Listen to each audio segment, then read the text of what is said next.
بخاری و مسلم میں بنی اسرائیل کے ایک قاتل کا واقعہ نقل کیا گیا ہے۔ حضور اکرم صلی اللہ علیہ وآلہ وسلم نے اللہ کے ہاں توبہ کی قبولیت سے متعلق صحابہ کرام کے سامنے بنی اسرائیل کے ایک قاتل کا نہایت خوبصورت اور ایمان افروز واقعہ بیان فرمایا کہ بنی اسرائیل میں ایک شخص چوری، ڈکیتی اور قتل میں بہت مشہور تھا اور نہایت معمولی سی بات پر قتل کر دیتا تھا۔ ہوتے ہوتے اس کے ہاتھ سے 99 افراد کا قتل ہو چکا۔ اس کے بعد اس کے دل میں احساس پیدا ہوا کہ مجھے بھی تو اللہ کے ہاں جانا ہے۔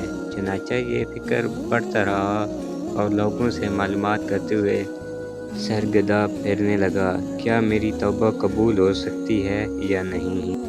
کسی عالم شخص سے ملاقات کی، فکر ہوئی کہ معلوم کیا جائے کہ ایسے شخص کی توبہ قبول ہو سکتی ہے یا نہیں۔ اسی حوالے سے لوگوں نے ایک عابد شخص کے پاس جانے کا مشورہ دیا۔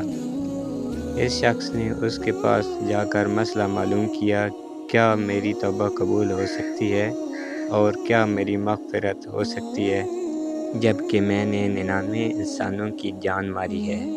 تو اس عابد شخص کو اس مسئلے کے بارے میں زیادہ معلوم نہیں تھا، تو اس نے اپنی عقل سے قیاس آرائی کی کہ جو آدمی 99 انسانوں کی جان مار سکتا ہے اس کو مغفرت کہاں سے ہوگی؟ چنانچہ اس نے کہہ دیا کہ تیری توبہ قبول نہیں ہوگی۔ تو اس شخص نے غصے اور جلال میں آ کر اس کو بھی قتل کر کے 100 کا حصہ مکمل کر دیا کہ جب میری توبہ قبول نہیں ہونی تو تجھے بھی ختم کر کے 100 پورے کر دیتا ہوں۔ چنانچہ اس نے 100 کا حصہ مکمل کر دیا، مگر اس کے دل میں پھر بھی یہ خیال تھا کہ میری مغفرت کی کوئی نہ کوئی شکل ضرور موجود ہوگی۔ اس لیے اس نے لوگوں سے پھر معلومات کا سلسلہ جاری کر دیا کہ روئے زمین میں سب سے بڑا عالم کون ہے، وہی میرے مسئلے کا حل بتا سکتا ہے۔ آخر لوگوں نے اس کو بتلایا کہ فلاں جگہ ایک عالم رہتا ہے، اس سے جا کے معلوم کرو۔ چنانچہ اس نے اس عالم صاحب کے پاس جا کر اپنی زندگی کی ساری کارگزاری سنائی اور 100 آدمیوں کو کس طرح سے قتل کیا سارا کارنامہ سنا دیا۔ معلوم کیا کہ آپ بتائیے کہ میری توبہ قبول ہو سکتی ہے؟ جیسے گناہ گار کے لیے بھی مغفرت کا کوئی خانہ ہے۔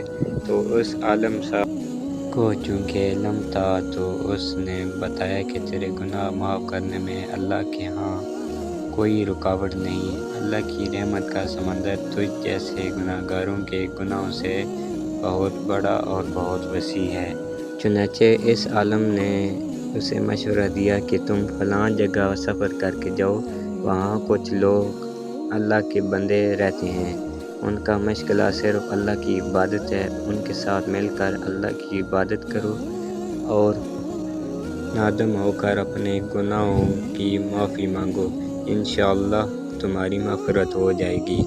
جب اس شخص نے آدھا راستہ طے کر لیا تو ملک الموت آ گئے۔ اب اس کی روح لے جانے کا مسئلہ کھڑا ہوا۔ آسمانوں سے رحمت کے فرشتے بھی آئے اور عذاب کے بھی۔ رحمت کے فرشتے کہنے لگے، اس کی روح لے جانے کا ہم کو ہے، اس لیے کہ یہ سچے دل سے تائب ہو کر عبادت کے لیے جا رہا ہے۔ عذاب کے فرشتے کہنے لگے کہ اس کی روح لے جانے کا حق ہم کو ہے، اس لیے کہ اس شخص نے کبھی کوئی نیکی کا کام ہی نہیں کیا۔ اسی دوران آسمانوں سے ایک فرشتہ آیا۔ بعض روایات سے معلوم ہوتا ہے کہ یہ آنے والا فرشتہ حضرت جبرائیل امین تھے۔ چنانچہ اس فرشتے نے تشریف لا کر ان دونوں طرح کے فرشتوں کے درمیان یہ فیصلہ کیا کہ دونوں طرف کی مسافت ناپ کر کے دیکھ لو، جہاں سے آ رہا ہے اس کی مسافت قریب ہے یا جہاں جا رہا ہے وہاں کی مسافت، لہذا جہاں مسافت قریب ہو اس شخص کو وہاں والوں میں شمار کر دیا جائے۔ چنانچہ دونوں طرف کی زمین ناپ کر دیکھی گئی تو جہاں جا رہا تھا وہاں کی مسافت جہاں سے آ رہا تھا اس کے مقابلے میں صرف ایک بالشت قریب ہے۔ چنانچہ فیصلہ ہوا کہ مقامی مسیحت سے مقام عبادت صرف ایک بالشت قریب ہے، اس لیے رحمت کے فرشتوں کو اس کو لے جانے کا حق حاصل ہوا۔ چنانچہ اللہ تعالیٰ کی طرف سے اس کی مغفرت کا اعلان ہو گیا۔ ایک روایت میں آتا ہے کہ قتادہ رضی اللہ تعالیٰ عنہ فرماتے ہیں کہ حسن رضی اللہ تعالیٰ عنہ نے فرمایا کہ ہم سے یہ ذکر کیا گیا ہے کہ اس شخص کے پاس جب ملک الموت آیا تو وہ شخص سینے کے بل اس سرزمین کی طرف گھسیٹا چلا گیا۔ حدیث قدسی میں آتا ہے کہ میں اپنے بندے کے ساتھ اس کے گمان کے مطابق ہوتا ہوں، اور وہ جہاں بھی یاد کرے میں اس کے ساتھ ہوں۔ باخدا اللہ تعالیٰ اپنے بندے کی توبہ سے اس سے زیادہ خوش ہوتا ہے جتنی خوشی تم میں سے کسی ایسے شخص کو ہوتی ہے جس کا جانور بیاباں میں گم ہو کر پھر اسے مل جائے۔ اور جو شخص ایک بالشت میری طرف آتا ہے میں ایک ہاتھ اس کے قریب ہو جاتا ہوں، اور جو شخص ایک ہاتھ میرے قریب آتا ہے میں اس کے پھیلائے ہوئے دونوں ہاتھوں کے درمیان کی مسافت کے قریب جاتا ہوں، اور جب وہ میری طرف چل کر آتا ہے تو میں اس کی طرف دوڑ کر آتا ہوں۔ انسان جب بھی سچے دل کے ساتھ توبہ کرے گا تو اللہ تعالیٰ ضرور قبول فرمائے گا۔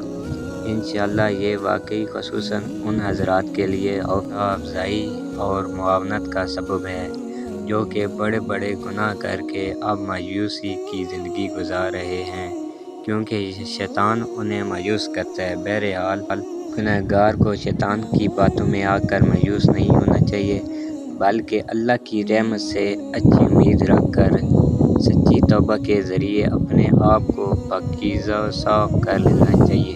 اللہ تعالیٰ ہم سب کو عمل کرنے کی توفیق عطا فرمائے، آمین۔ ملتے ہیں اگلی ویڈیو میں، تب تک کے لیے اللہ حافظ۔